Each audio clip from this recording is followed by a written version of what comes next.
All right, hello everybody. Welcome to the November 2022 Glendale Coin Club meeting. Appreciate you guys all being here tonight.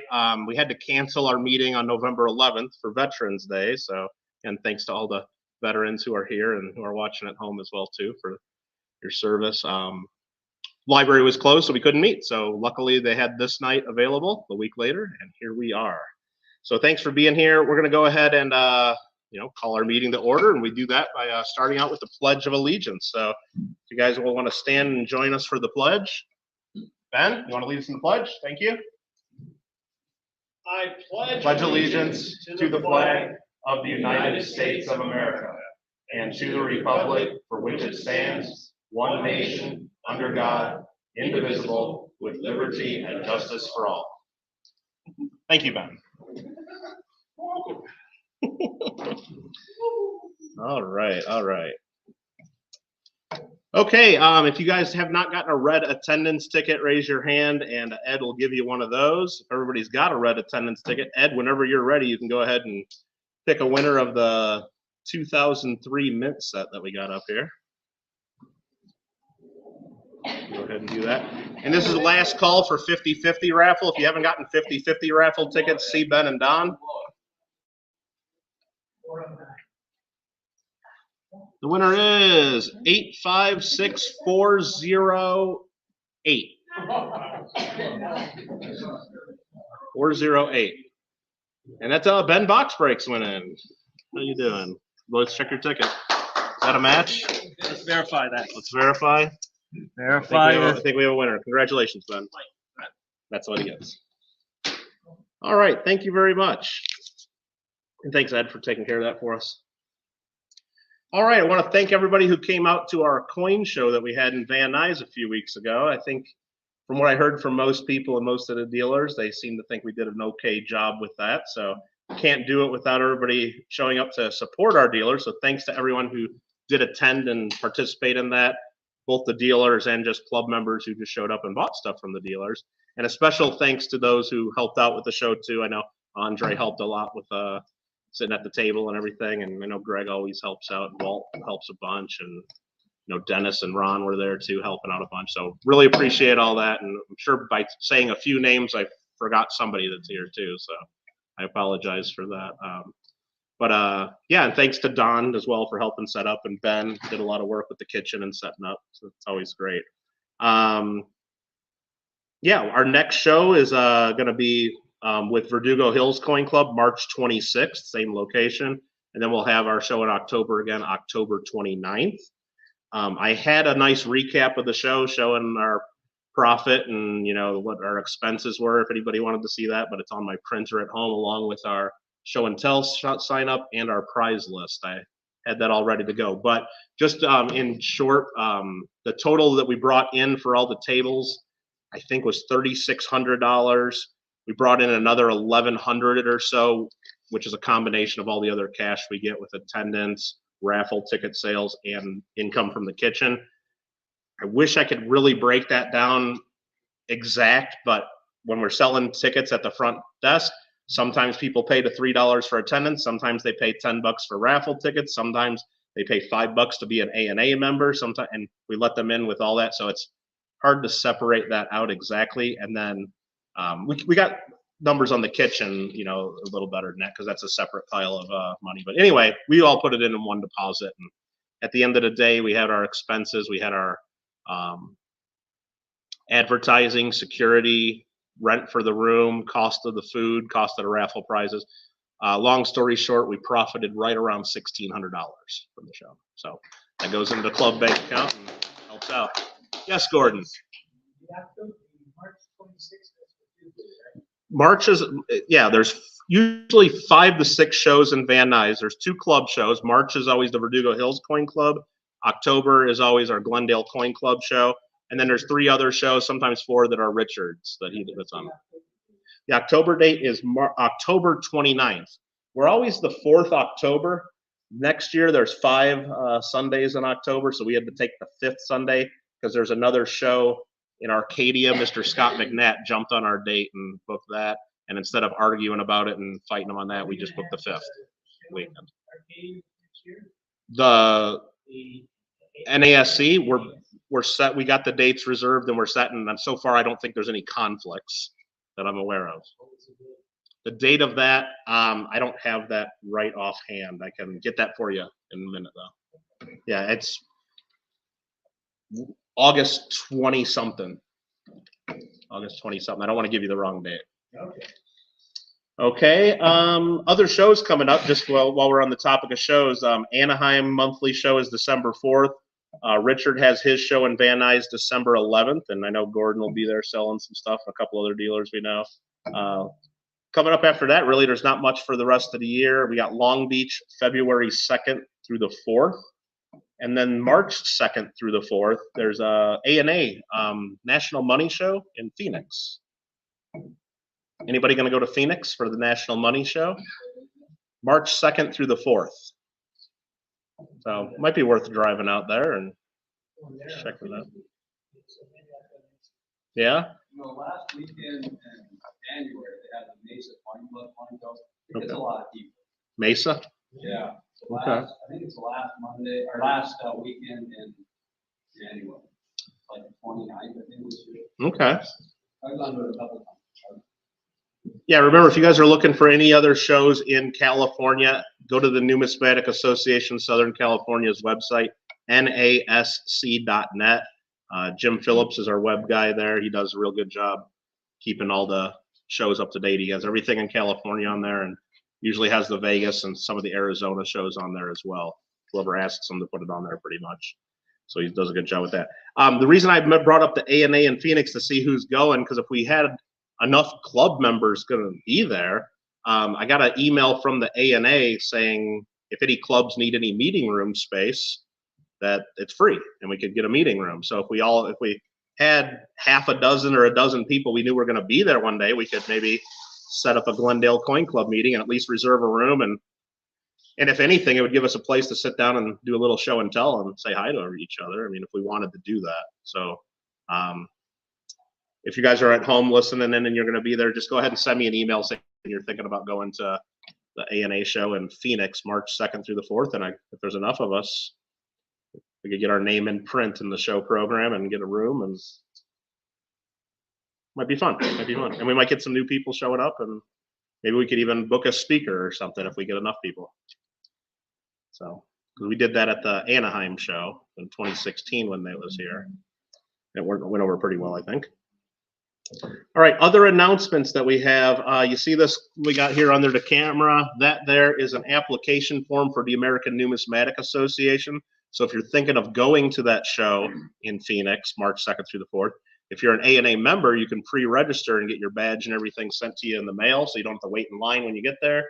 And I believe you get in for free too, as an A&A member. So if you want to become an A&A member, they have a deal going on right now where it's $5 for the first year of membership instead of the normal. I think it's they probably might even say on here. I think it's usually like $28 for the gold membership. So $5, but you can't. It's not for renewal. So if you're already an A&A member, sorry, it doesn't work. But if you have it, if you've been an A&A member in the past and you want to be again, as long as you haven't been a member for like the last 6 months or a year or so, I think they'll let you go on this offer. And that gets you access to the magazine digital version. If you want access to the print version, then if the platinum membership, the deal here is $20 for the first year instead of the normal $46. And they got a really good magazine and it's worth it. So, and anybody watching at home and in the chat there, if you guys want to be A&A members as well, go ahead and send me an email with your, information, and we'll get your membership hooked up for you. $5 for the first year. It's a great deal. Everybody should be a member of the A&A. And I'm sure I've told this to you guys here many times, and you probably are all members, and I'm wasting my breath here, but it's our national coin club, and we should be supporting that. You might not love everything they do. You might not love everybody that's in power or on the board at each time, but that changes. But it's our national coin club, and we should. If we're not supporting it as coin collectors, then what's the point, I guess, of it, right? So, yeah. No, and I'm sure, Gordon, I mean, over the years, there's been some great people at the ANA. There's been some that almost run it into the ground, it seems like, but it's our National Coin Club, and we got to keep it going. It's politics, yeah. You vote for somebody else the next time. That's what you got to do. All right. What else do we got here? So that's the ANA offer. So yeah, go ahead and see me during the break if you want. If you want to sign up for the ANA, or send me an email, and we'll get you taken care of there. All right, our guest speaker isn't here yet, so let me stall a little more and keep chatting about stuff here. I got some other notes here. Next month, we have our Christmas party, so we don't have a guest speaker, so we probably won't be doing any YouTube broadcast, because usually at our Christmas party, we usually just have some cake and some sweets and play some games of bingo for some coin prizes, and we have a... You want to do 10 games this time instead of 5? Is that what you just said, Gordon? You just want to do 2? Yeah, well, we'll figure that out. But yeah, it's so that'll be our Christmas party next month. It'll be on December 9th, which is the second Friday. We'll be back to our normal time. And then Verdugo Hills Coin Club, their Christmas party will be December 12th, which is the following Monday. So we got December 9th here, and the 11th we have coin show. Sunday coin show at Richards, and then you're here on the Monday for Verdugo. And I encourage you guys that are members of the Verdugo Hills Coin Club or have any interest in the Verdugo Hills Coin Club to show up on December 12th. They just had their meeting this last Monday. The attendance was pretty low, and it's been low at a lot of their recent meetings, and there was a motion made at the last meeting to maybe wrap up the club and disband. So that'll be discussed at the next meeting and maybe even acted upon. So if you have any interest in that decision or the future of the Verdugo Hills Coin Club, please come to that meeting on December 12th and step up and volunteer to be the next club, one of the next club officers to keep the club going, or be there to have your voice heard on what should be done with the club. But at a minimum, show up at the meeting, because there's going to be a lot of cool raffle prizes, and we'll be playing some bingo for some coins there too on the 12th. And I'm sure Brian, if he hasn't already sent out an email, which I don't think he has yet, he'll be sending out an email soon letting everybody know about that. That's on the Verdugo list. I hope so. Well, I just gave you notice. I know. All right. Anybody else have any other announcements or anything that they want to discuss before we do the 50-50 drawing? I believe is what we'll be doing next. Last call. Anybody need some 50-50 raffle tickets? The green tickets. Yeah, that's for the raffle. The green ones are the 50-50. The red one was your attendance prize. All right. Don, ready for the 50-50 drawing, or did you have any other announcements? Okay.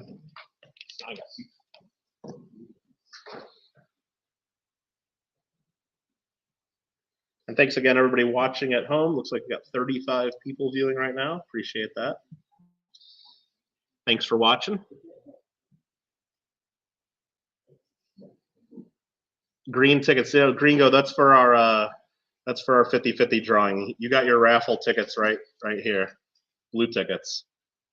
All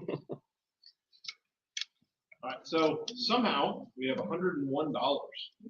Somebody put the one. Okay. So we'll give away the extra one. So somebody's gonna get 51 bucks. So 51 bucks to the winner, 50 bucks the club keeps. So thank you guys very much for doing the 50-50. That helps cover the cost of refreshments and a lot of the other club expenses. So awesome. He doesn't have to pick it from the top. He can pick it from where he wants. Can't pick it from the bottom hole. That's not freaking magic. All right, I don't have any green. All right, green tickets. 5, 8, 3, 8, 1, 2.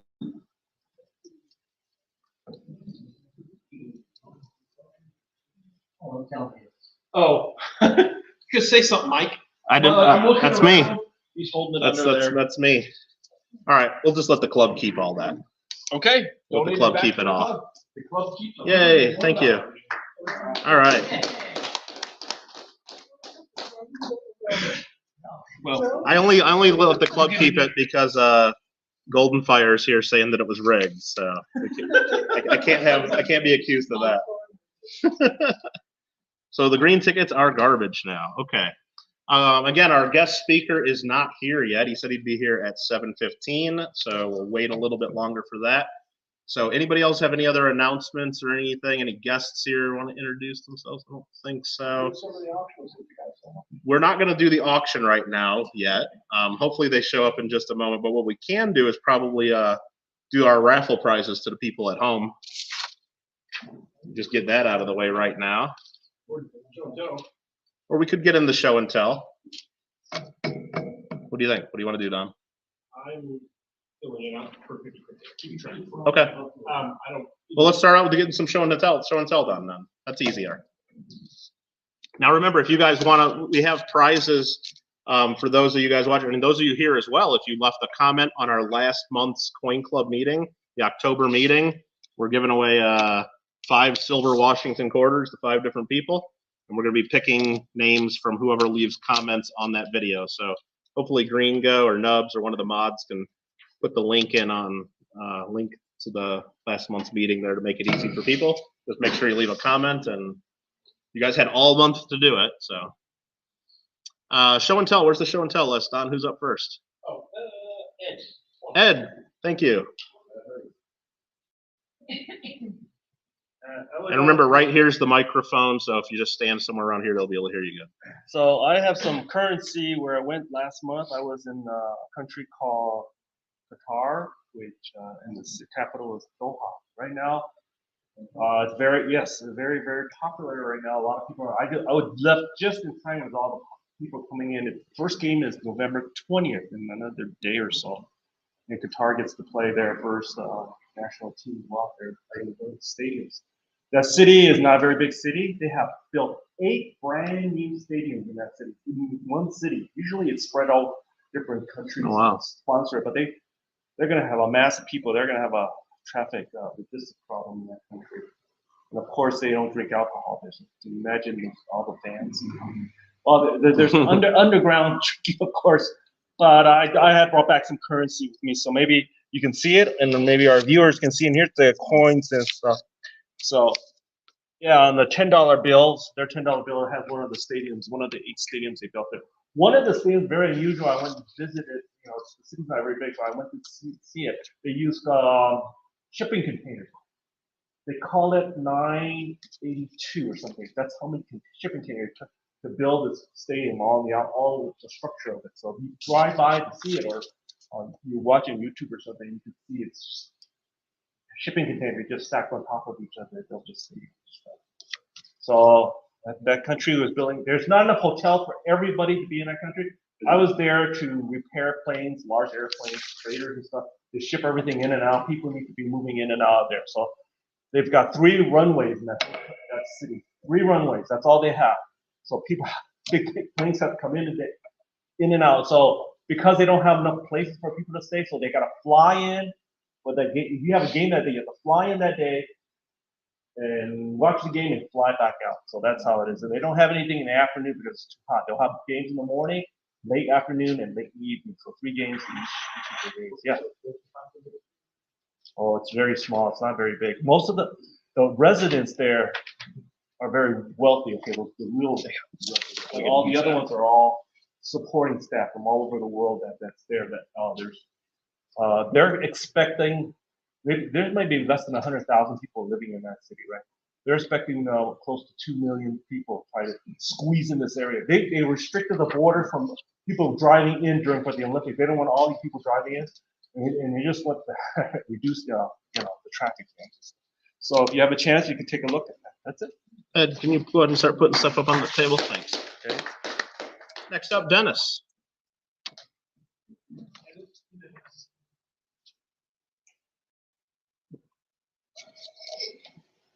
Yes, I am a menace. I'm a has-been here.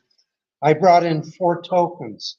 The first one almost looks like it's gold, and it might be, or it might be plated, and it's from Boston in 1898 from the Mechanics Fair, and it was done by a union there at the time, and It's something that there's absolutely no information on whatsoever. However, the building on the front of it, depicted on the front of it, was built in 1883. This was 1898. By 1920, that building was the YWCA, and it was still standing in the late 50s and was demolished in 1959. So that's interesting. Now, getting back to the same vintage, here's a Dewey medal. Dewey was, of course, the hero of the Battle of Manila, and on the back is his ship, the Olympia, which is currently a museum ship in Philadelphia.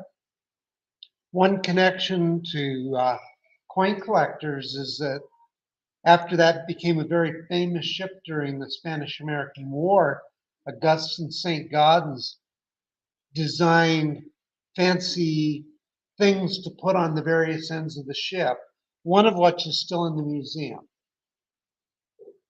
Next. Don't know what the vintage on this one, but this is an NRA medal. And it's fairly uniface, however, it's made by LA Rubber Stamp Company. Don't know the vintage, but it's kind of neat, well designed. And the last one is the simplest one of all for me. It's it's hard to get that focused. I'm glad Yeah. you know how to do that. No, it doesn't really work too well. It's a seated quarter, and on the front it's engraved CCA. Maybe you can see it there. I got a plan here. I'm going to try to show it better in a second. Mhm. I looked at the CCA and I said, I just got mail from CCA. And I did, because locally they're one of the organizations that takes care of Medicare. So who knows who the CCA was way back then? That's over 100 years ago, over 130 years ago. All right. Thanks, Dennis. Go ahead and leave these here. I might show. I'll try to show them in just a second. Next up is going to be Ron.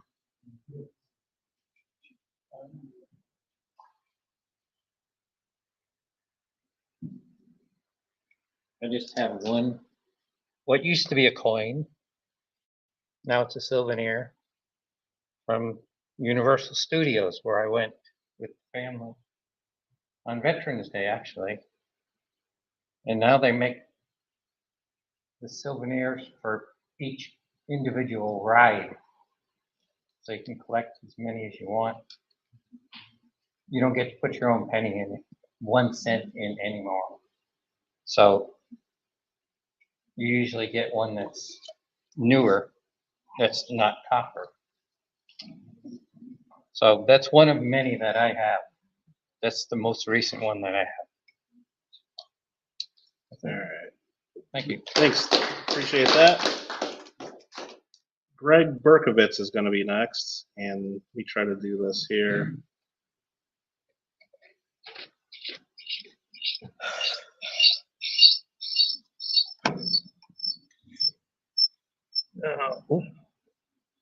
Okay, what I've got here today is a $2 obsolete note. Got to read it upside down.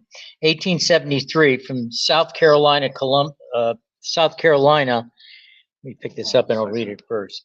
The Mechanics and Farmers Building Loan and Association, $2 note, 1873.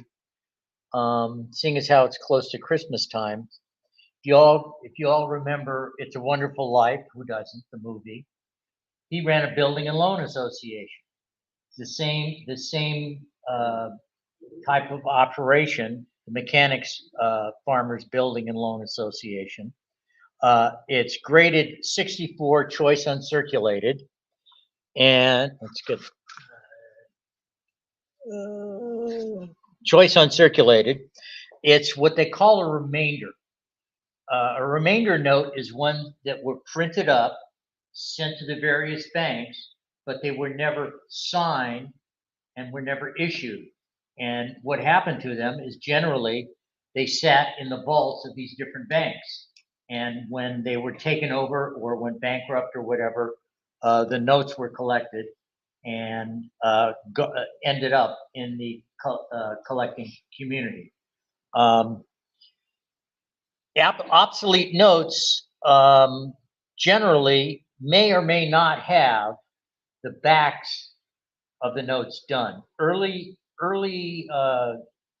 currency printed didn't have the backs done. Flip it over. You'll see that. There we go. You'll see that it's got a very ornate back, which is strange, not strange, but out of the ordinary for obsolete notes. And because of that, they started using the green ink following the early U.S. notes when they started calling them greenbacks. Obsoletes are a very popular notes to collect because it can be you can collect from towns, banks, names, the officers that sign them, which is usually the bank president and the head cashier or the treasurer of the bank. And obsoletes are a huge marketplace because there are tons of obsolete notes that have survived. And the one nice thing about remainders is the fact that these notes generally are basically uncirculated, and you can enjoy the engraving and artwork of the various notes. There you go. Beautiful. Do I get to keep it, or you? You do. Oh, okay. You do. Thank you. Next up is Phil Iverson. All right, so this month is Thanksgiving. I was scrounging around. I wasn't able to find a pilgrim dollar, but I was able to find something close to it. Which we all know that the pilgrims came over in the Mayflower, and I was able to ascertain at the fun show back in January of 2020 a nice souvenir card. It shows the Mayflower on the bottom, and on the very top it shows a nice note. It's a $5 note with depicts the Mayflower of the Pilgrims landing on Plymouth Rock. Now these, they only made 50 of these. This is number 30. These were signed and dated, signed by the printer, and they were available for people at the show. And like I said, there were only 50 made, so it's just a nice type souvenir. And I don't think the bill was ever used for any of our currency, but it's a nice vignette or something that could have been. So, $5. $5, yeah. The landing of the pilgrims on the back. Yeah, that was used. It was, okay. Yeah. Well, you would know, and hopefully maybe sometime you could bring in the actual note if you have one. Sure. Yeah, it's really cool, so I really like it a whole lot. Thank you.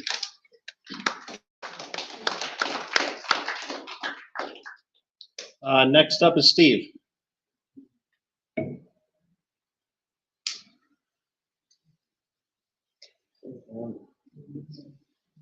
Okay, so I've got some Spanish colonial $1 The first one is that I just picked up. It's this 1694 LM Peru real. This is probably the nicest cob real that's been graded in existence in MS61. The thing's a cob. Just it has 3 dates on it, and it's LM, and it's just pirate coin. It's kind of amazing. And then the other thing, I got this, and this was a good price actually. This is a in Mexico City, right? They transferred over from cobs to milled coinage in 1732. So, but this thing is a 1733 over 2 real. It was damaged. It's good quality, but if you good details. If you look at like NGC, you'll see that there's only been 3 that have been graded. There's a VF, an F15, a VF. I don't know if it's 25 or an F15, and then this detailed one. That's it. And if you try to find these, you can't really find these, but you know, it's beaten up, but it's kind of amazing. And then for comparison, I have a 1743 Mexico Real. It's XF45, just to, you know, kind of see the details. It's different Asayer. It's, you know, it's an MO instead of M. And that's it. But so I just think these are really cool, really rare, and just fed my addiction. Thanks, Steve. Dennis.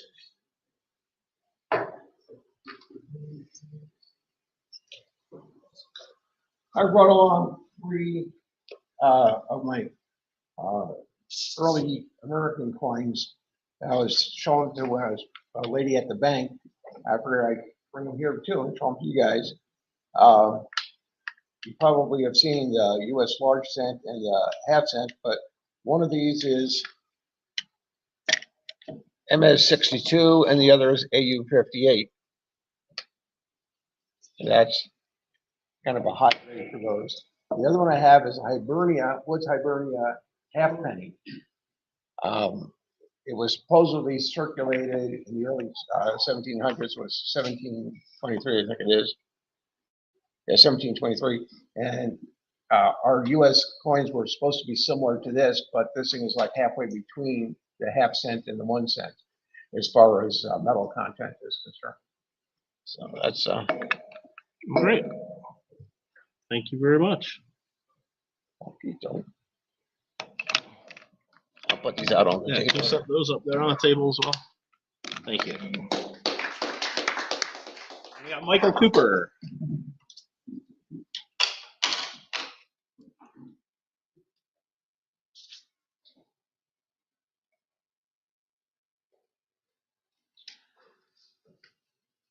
I brought coins and currency from my trip to the Philippines, September 25th to October 25th, which actually ends up being 28 nights there. When you land in the Philippines, when you take off on the 25th, I didn't land there till the 27th, even though I flew nonstop to Manila. But you leave late at night, 13-hour flight, 16-hour time difference, 15 at the time. So there's a 20 peso note, 50 peso note, 100 peso note, 200 peso note, 500 peso note, 1,000 peso note, and then in coins, a 20 peso coin, a 10 peso coin, a 5 peso coin, a 1 peso coin, a 50 centavo coin, that's half a peso, a 25 centavo coin, and a 10 centavo coin. And keep in mind, pesos worth a little less than 2 cents. So 10 centavos, you know, you can take that for what it's worth, which isn't much. And that's about it.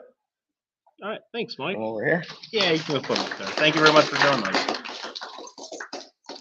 Did anybody else have show and tell they wanted to show before? No. Yeah, go ahead. All right, it'll make me a long drive up from Orange County. I'm part of the entourage as a guest speaker today. So there's me and Mark Baskin and David Schweiger, and of course our honorable speaker, Paul Dofton. So we're from Orange County Club. So I brought this. It's a 1/3 écu of France, 1720. It's a John Law issue. He was a Scottish, he called himself a financier. Other people called him a con man. He was kind of a bit of a both. He managed to persuade the French government that he should take over their finances. And he issued France's first paper money and did a whole bunch of other things and started the Mississippi bubble in France at the same time as the South Sea bubble in England. And it eventually popped and he fled for his life and the whole thing collapsed. And the paper money ended up being worthless. But to try to get his paper money to circulate, he tried to get the French mints to stop making high denomination coins, so that start making more small change. And this 1/3 écu was one of those. There's a 6th écu and several others. And Right. there you go. Well, thank you very much. You want to set that on the table? And open it up with the rest of them? Thank you. Yeah, come on up. No problem.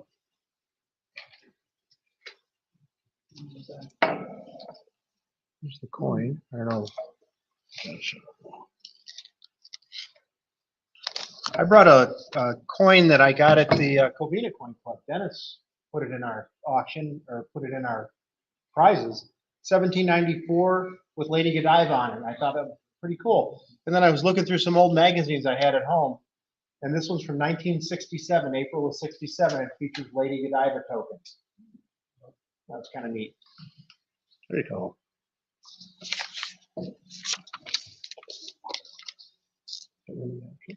Want to set that up there on the table? There? Yeah. Thank you. Brian? Thanks, Mike. I was leaving my driveway thinking I didn't have a show and tell, but then in my mailbox was the American Innovation Dollars reverse proof set. In fact, and I'm probably, it's about as fast as you can get it, I think, because I got it by subscription. That's one of the things the Mint's doing now. And it's so confusing signing up for it. I've got 3 of them. I wanted 2, but I got 3. And this year they're featuring Rhode Island, Vermont, Kentucky, and Tennessee. And if you didn't know, on the front, there's a privy mark next to Liberty, and the privy mark changes every year. That's the innovation. Cool. Okay, nothing big and special, but Wednesday I was at the gas station getting a drink. I got to go like every day on my break, and they gave me my change, and it's a proof quarter. So it's a West Virginia proof quarter. In your change, huh? In the change. So, you know, somebody had to get their screwdriver and get that big, huge, fat plastic thing and bust it out. Cool. Thank you very much. Does anybody else have a show and tell? All right. Well, thanks, guys, everybody who did the show and tell. Sorry the camera doesn't really show things as nice as we would want them. I tried to connect in with my phone so I could get my phone camera to zoom in. I need to figure that out, because then the audio from what you guys were saying in show and tell was coming through on the phone. Turned the volume all the way down and it was still coming through, and it would be bleeding into this microphone and causing all kinds of problems. So there's got to be a way we can figure that out, and we'll try again next time. But yeah, this is a webcam made for like looking, you know, not at coins. So the only other thing we could maybe do is I could bring a microscope and, you know, connect to that. But that's just one more thing I got to plug in and one more thing I got to bring each month. So I'm really trying to avoid that. But we'll see. It's that, but then trying to get it into the broadcast, it's a whole other thing. It's got to be the right one. And I got one at home that's already connected, set up for my computer. It's just I don't want to have to be bringing it every month. But anywho, thanks again for doing show and tell. You guys can check out the show and tell items on the table up there during our break. Paul, where's Paul at? There he is. Paul, you ready? Go into the guest speaker. All right. So let me make sure I got the right program. We're going to get into our guest speaker here, and I'll introduce you in just a second here. But I got your program here. Let me bring this up. I have. And then here's your drive. All right. Oh yeah, thank you. You're welcome. Then I brought a Chrome drain just. Okay, you can show that. And it's this one here, correct? Part 2, yes. Okay. And right. Like I said, there's one video there that doesn't really show. But you can go over to but it. We can show it. Maybe it'd be easier to show it at the end, but I can't. Yeah, we can. We can do it. Okay. Let me figure out how to get this into the broadcast. We can first, roll, though. right? We can. But again, you guys saw last month, Paul did part 1 of his presentation on the Soho Mint, and we're gonna be doing part 2 here as soon as I can get it up here, and then I'll hand you the. guy, right? Well, I can hand you the mouse, and you can Oh, click okay. it too. All right. And Okay. but let me just figure out how to do this now. I'm gonna do this. Gotta get, that's not what I want to do. Got to get this just off the screen so people can't see it. Share, share, make this full screen, and first start the presentation at right down here. There you go, sir. Thanks for coming out again, Paul. Appreciate it. Good evening, everybody. I don't know, for any of you that missed part 1, you're in luck because we're going to go over part 1 really fast, like in 3 minutes. My name is Paul Dofton. I'm a member of the Greater Orange County Coin Club. I gave this presentation back on June 8th. And I'm going to also probably do a part 3, but it's going to be over the holidays because I haven't written it yet. So anyway, this is going to talk about the Matthew Bolton, James Watt, and Soho Mint. And the part 2 is to go over coins and tokens and series that I didn't get to on part 1. I originally was going to do 1 presentation, but it became so long, I split it up in 2 parts. So I hope you enjoy it. And so tonight, I'm going to cover Moneron, the EIC. Does anybody know what EIC stands for? Oh, can I see that real quick? Click the wrong button. Does anybody know what that stands for? East India Company. I thought Mike would be a spoiler, but Sierra Leone, and these are also the tokens of with all the other languages. Sorry, Paul. I clicked the wrong button here. Okay, that's okay. I can still talk. So anyway, what we're going to do is we're going to go through like Matthew Bolton and the Soho Mint on the coins that they minted, also for the British government starting in 1797. We're going to talk about the East India Company, a little bit about that. He minted a lot of coins for their use in India and some other colonies. And we're going to talk about the Moneron brothers. We're going to talk a little bit about Sierra Leone. And then at the request of the Orange County Coin Club, I will talk briefly about like what are they worth, like, and I'm going to focus on a 1797 2-pence. I think some of you might have seen one. I'll have pictures of it in this presentation, and I'll go over like what they're worth and how you should not be tripped up because I've seen them grossly overgraded and grossly overpriced at local coin shows. So buyer beware. So I'll go over that. It'll be kind of fun. I think you'll like it. Okay, here's a refresher. So now we're going to talk about the refresher. Then the part 2 of the other languages that the Soho Mint minted in, and you can see they're like Latin, Sumatran, Arabic, Persian, French, Sanskrit, Hindi, Bengali. And like I already talked about some of the other things we're going to go over. So again, the Soho Mint was built in 1762.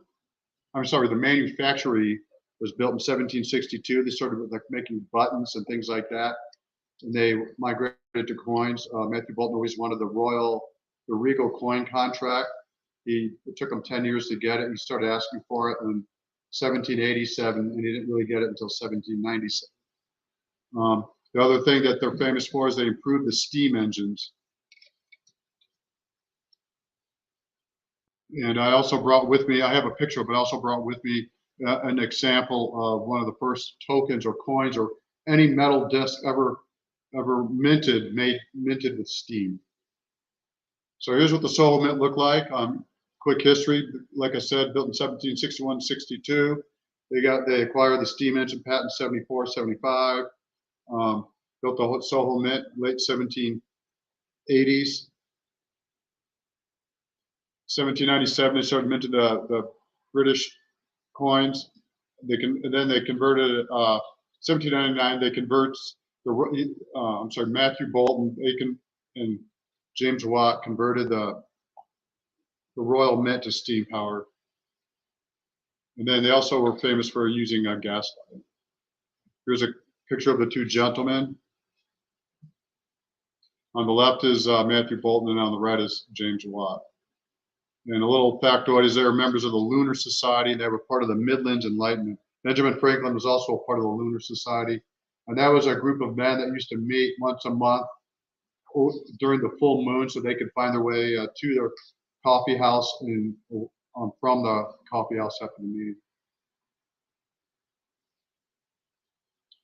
And then here's, again, last month we talked about the steam engines.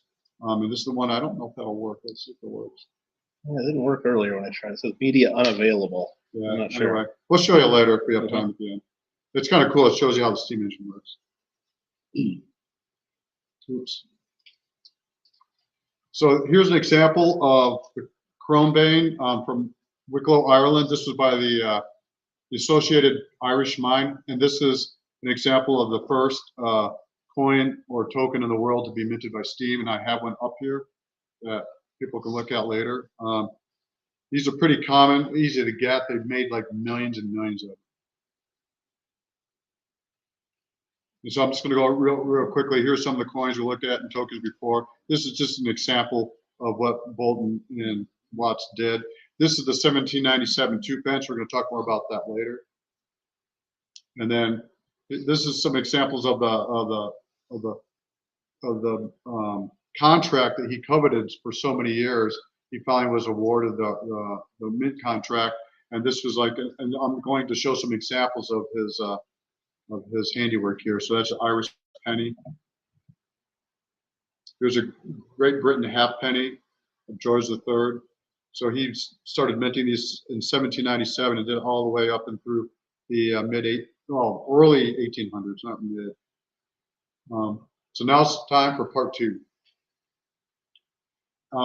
One thing I'm going to go over is my pictures in the presentation aren't to scale because I just want to make them as big as possible so you can see the details. But this gives you an idea of what a 2-pence is. And I have here like so a 2-pence is bigger than a Morgan dollar, for reference. And you can see some of it. And here's some of the other examples of what the dimensions were. And so some of the coins, like the Monterey 5 sol, I'm going to show in a minute, it was like a 40 millimeter. So it's bigger in diameter than a Morgan dollar. And you can see kind of where on the right-hand side, the 2-pence in the lower right-hand side. So that gives you kind of a dark picture. But so one of the first contracts they got were the Monneron brothers. These were French businessmen, and this was during the French Revolution. So they acquired a right to strike coinage, but it was pretty short-lived because they started coining in 1791, and then by May of 1792, they passed a law prohibiting manufacture of private currencies.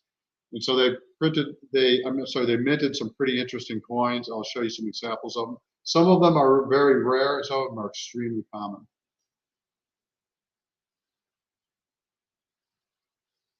I'm not going to read all through these, but there's that one book by Sue Tungate that goes over all the mintage figures of the Bolton Mint. So this gives you an idea how you know that if some are rare or not. So you see the one that's 612, they're really rare. When you see the one that's 7,500,000, not so rare. And these are an example of the Monneron series. You have the 2 sol, and I also put the mintage figure up there. And I think they're pretty beautiful coins or tokens because they're like 42 millimeters, so they're bigger than a Morgan dollar. And then last month I brought an example of the 5 sol, which is which is on the lower left. And then they also made the Lafayette medal, and then Bolton Watts also made the 5 sol, which is a very rare one because it was only 460 minted.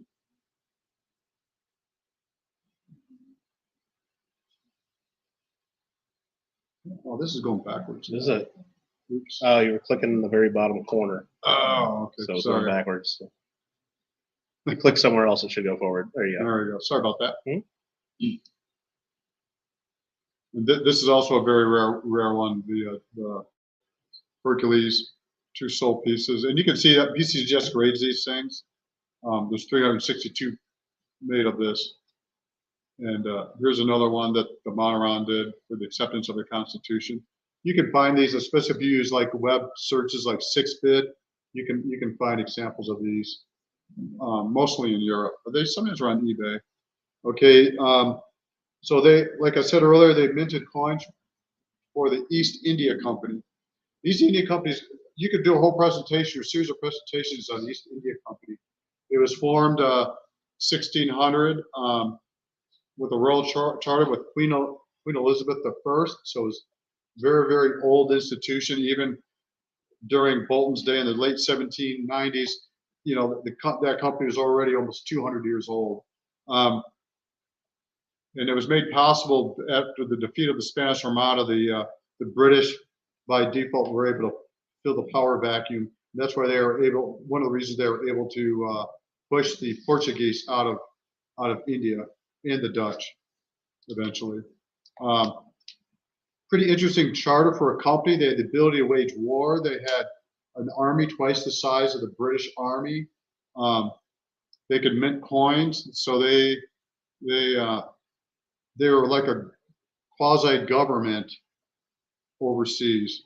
And a lot of the British minor nobility and some of the royalty, and they all were shareholders of this. So they had a lot of power, and they made a lot of money. And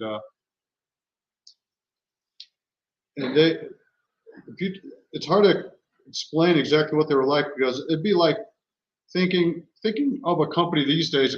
Think of a company that was like, say you had a company that was like Google, Amazon, ExxonMobil, and Apple all combined. I mean, just like some massive, powerful company that made everything and did everything and was just extremely rich. And so these guys at the time, you know, they were into everything: textiles, tea, slaves, opium, gunpowder. So they're basically, you know, they had a monopoly of like the kind of like a sin trade. You know, they were like, you know, the drugs, slaves. I mean, they're really something, right? Weapons, but that's what they did. And they carved up India into these what they call presidencies, which is just instead of like calling something a county or a district, they called them presidencies for whatever reason. Bombay, Madras, Bengal, and then they Sumatra, Ceylon, and then so they ruled from 1757 until 1858, and then the British Raj, the British government took them over in 1858. And I think that was after some rebellions where like tens of thousands of people died in these fights and over in India. So finally, the British government said, okay, it's time for the EIC to take a lesser role. So a lot of the coins I'm going to show you, they have this symbol with the heart and the 4. This is the mystical sign of 4. So this is kind of interesting too, that this is a precursor of a trademark or a printer's mark, and it's a logo, and it met legal requirements, but there's also some superstition and quasi-religious and spiritual significance to these symbols. You know, it's supposed to ward off evil, and a lot of it was like outgrowths of ancient symbols for Christianity. So this is what their logo ended up being. And he said for some reason they used the V for the U, maybe because it looked cool. I'm not sure, but that's what that was the logo. And then they also had a coat of arms, just like a nobility. And this is the coat of arms. You can see that they would emblazon the coat of arms in a lot of the coins. And sometimes you'll see coins they'll have both the coat of arms and the mystical sign of 4. And then they Bolton minted a lot of these for the EIC in all sorts of different languages, like I said earlier. So here's an example of the languages. I'm not going to go over these, but this is like a list of all their mintages. And what's interesting, what I will bring your attention to, is some of these are pretty easy to find, since they made 37 million of them of one type. That's the 1803 India Madras presidency. So all these were pretty high mintages, and so you can find these even in good condition for fairly reasonable price in the auction houses. In fact, Stack's Powers was auctioning a bunch of these off just this week. So, and this gives you an example what they look like. And the one you have the mystical sign of 4, and then you have, I think, that with the scales, it has like peace, or I think it's written peace on it. That's one of their tokens. And then you see the Madras presidency. Then this one has both the mystical sign of 4 and also the coat of arms. And this is like 148 rupees and 160 rupees. And you can see the mintages were very high, almost 14 million pieces. And then here's some other examples a little bit later in the early 1800s. And you can see the mintages are pretty high, 38 million, 86 million. Now these are the ones that are extremely rare. The 1792 one pi, or they call it a piece in Persian, and the 1809 one pi. These are just there's only 50 to 60 of these known, because they don't really mint that much for the Bengal presidency for some reason. I guess they had enough coins from the other ones that they didn't need them here. But these are, like, I've never seen these for auction. It'd probably be pretty hard to find. So if you ever find one of these in a junk box, you should buy it.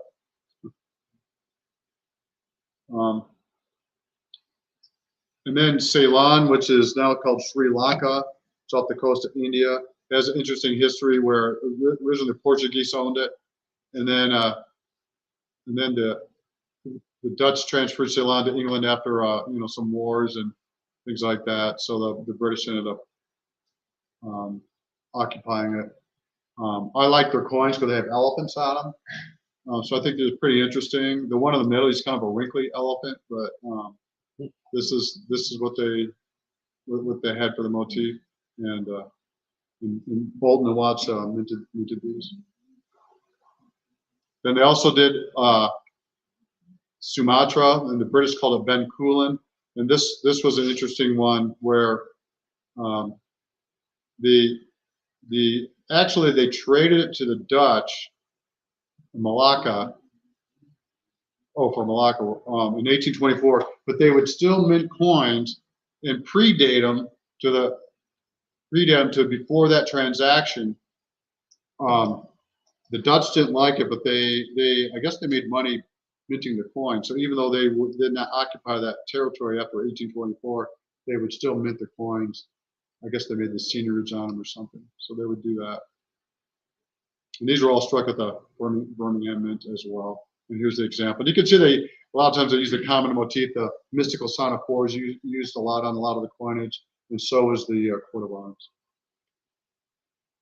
And then they also minted the coins for Sierra Leone, which is a Portuguese colony. And eventually, I have the history here. I won't read all this. You guys can read it. But the British ended up occupying it. And then, much like our like later on in the Americans in the Civil War, they repatriated black folks to Africa. The British did it in the 1700s. And their coins are really interesting. It was also the first decimal coinage used in Great Britain was the Sierra Leone. And this is what they look like for 1 penny. And what's interesting is it's hard to see on the slide, but the hand on the right is from a dark-skinned person. They created that by using a hash mark, like a texture in the copper, and then the left hand is a lighter-skinned person, and then the line is pretty interesting. So that's an example. And this one's really dark, but same idea. And some of them they'll have cents, and then they'll have penny. And here's like a 10-cent piece. And that's what it says, 10-cent piece right on it, 1796. And then here's another one, a 20-cent piece. And this is actually in silver. And then here's a 50-cent. So the design's the same, but the denominations will be different. And then here's the $1. And these are you can find these in the auction houses. So I'm going to switch gears here. So last time we had the 1797 2 pence. I had brought some. People were asking me, well, what are they worth? How do you find out what these things are worth? And so because there's no official price guide. Some people may debate that there might be some World Coin official price guide, but they might be dated. So so what I did some research on auction sales, and I checked eBay. And so the nicest one I found at the time I did this back in April was a MS-64, and that went for auction at $2,040 in an A&A auction. So that's a pretty nice looking coin. And for the bargain hunter, I found one that's like $3. In fact, the postage cost more to get the coin than the coin that was sold for. So for $8, this can be yours, or whoever bought that. So so what I did is I had at the top the MS-64 for 2040. Down at the bottom, I had the $3. And then so what I did is I just looked at the grading. You know, most of the mid-state ones are slabbed. And you can see it's kind of like what you see in American coins to some extent, where, you know, you have a big leap, like you have an MS-62 coin is $504, and MS-63 one grade number higher is 880, and then one more higher is, you know, 2040. It doubles again almost. So so it kind of progresses like how a lot of other series do. I actually have one of these. I'd grade mine AU55, so say it's worth $250. I paid $30 for it for 1996, so I guess it increased 8 times in 26 years. So it's 8.4% compounded annually, so not too bad. And I'm just focused on the BF coins. The BF one should go somewhere between, you know, $80 and $100. Here's an example of what these things look like in the various grades. And then the prices. And one thing I want to warn you of, not all VFs are the same, especially on eBay and especially in the local coin shows, even around here. That, you know, you can get a decent VF for about $80 to $100, but then you have some, like that one up in the upper left, somebody wanted $139 for it. Then you have one, the VF 35 on the right hand side is only $80. So there's some variability on these things. And eBay has like some that are like a lot more expensive, 137, 166. So, you know, should be careful to do your research. You know, if you want to buy one of these, it's easy these days with the internet to, you know, spend a half hour, 45 minutes, you get like a price profile like what I did, so that if you do want one, you're paying a fair value. For example, you know, here's some other examples of ones that I thought were fairly priced. Mike might give you like $4 for the AG3, but we'll see. And then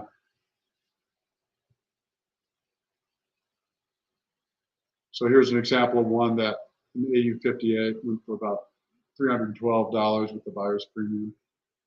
And I thought this was fairly priced. This is an actual coin that was actually on eBay that they were offering an AU58 brown for $295, and I just showed you how one went for $312. So I'd say you could get a decent deal on eBay that, you know, this person was fairly priced in this coin, and so that's a reasonable value.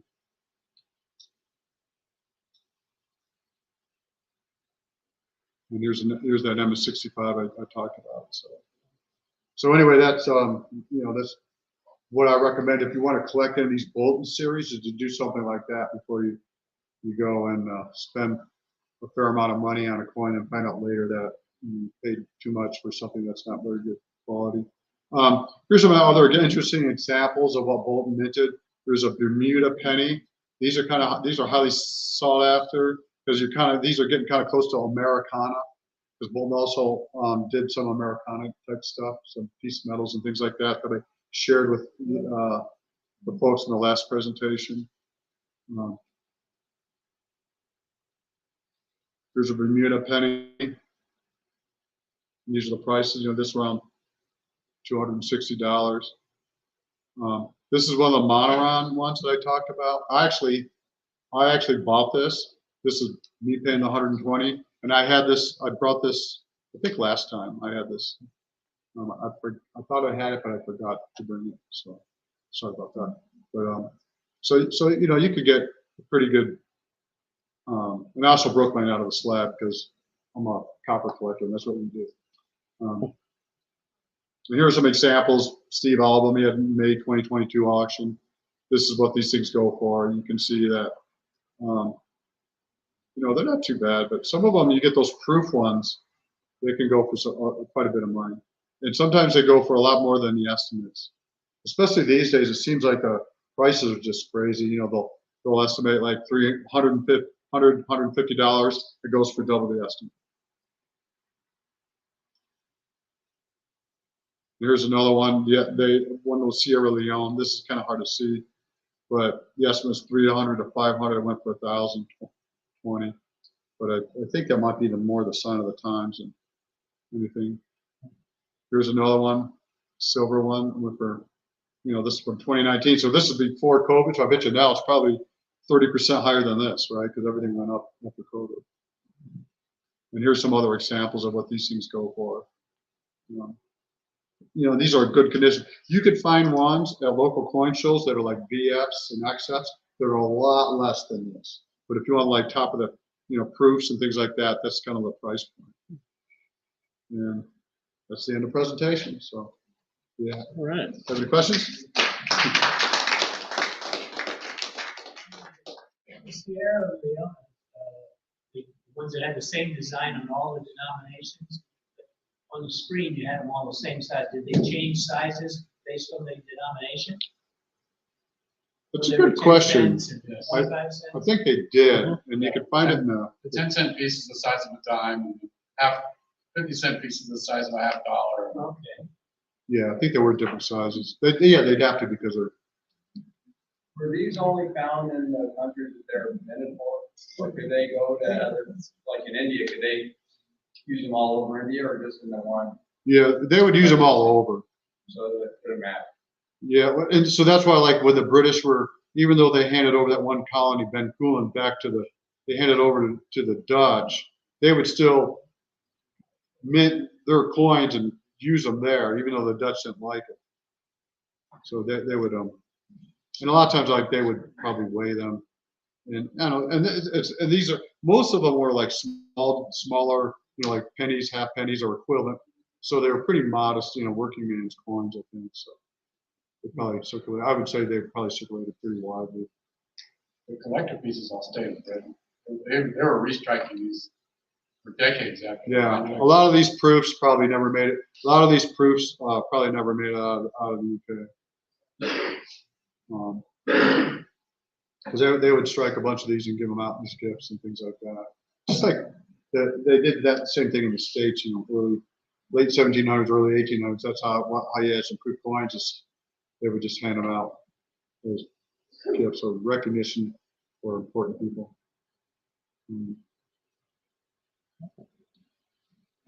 So anyway, now and then, if you wanted, you can show me that one picture. You want to have me the mouse so I can pull it up? Oh yeah. Show a picture of the overgraded. I'll show you. So now you saw the 1797 too, because I sent in some pictures of. There you go. See, so after I show you that, this one, go to the next page. This is the price on it. These things are beat up, and they wanted like $200 for this, and this is like maybe a $50 coin, maybe 70, but. It's not 270. So you gotta be careful. You it's all edged and all that. And some of them are so, like, I've seen this, like, okay, an AU50, it should be around a $200 or $300 coin. And you see somebody has one for $700. Like, I don't even know how you approach somebody like that. Say, hey, I'll give you $200 for $700, but a lot of, and I don't know if they don't know what they really go for, or it's kind of a mystery. But, all right. Let me pull up that video too. Oh, yeah. See that, how that steam. Oh yeah. Okay, see.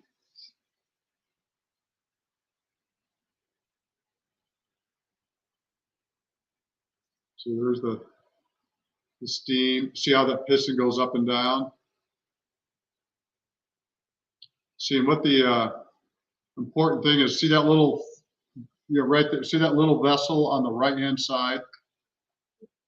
The thing that's blue, that that condenser was the most significant patent application in the history of the British Patent Office, because by having that external condenser, this steam engine used only one third the coal of the old style steam engines, where they used to have the one cylinder, they'd have to heat that one cylinder up and down. It was very expensive to run. So when they separated it and put that thing on the side, that was the Watts patent.